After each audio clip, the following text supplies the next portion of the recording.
இப்படி எல்லாம் நாட்டு மக்களுக்கு வரி வரியா போடுதாமியா? வரி போடுதான். நாட்டு மக்கள் அதை கட்ட முடியுமா? ஒரு வயசு சாப்பாட்டுக்கு கூட வழி இல்லாம இருக்காங்க.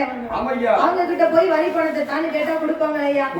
நாட்டு மக்கள் கொடுக்க முடியாம அப்படியே பஞ்சத்துல அடிபட்டு இருக்கக்கூடிய நேரத்தில் ஆமா பச்சை பிள்ளைலாம் ஒரு பால் வாங்க கூட காசு இல்லையா? அப்ப வல்லரக்கன் பார்த்தான், ஏ மந்திரி, நான் வரி போட்டு 8 நாள் ஆச்சு. 8 நாள் ஆச்சு. நாட்டு மக்கள் வரி பணம் தந்தார்களா? கேட்கலையா? போய் கேட்டுட்டு வாப்பா.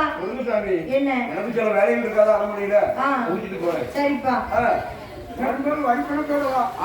என்று வல்லரக்கன் அப்படி வரி பணத்தை வாங்கிட்டு வா என்று சொன்ன பொழுது அதை கேட்ட மந்திரி எங்கே வருகிறான் தெரியுமா? மன்னனோட வார்த்தை கேட்டு மந்திரியும் இறங்கி வாரார்.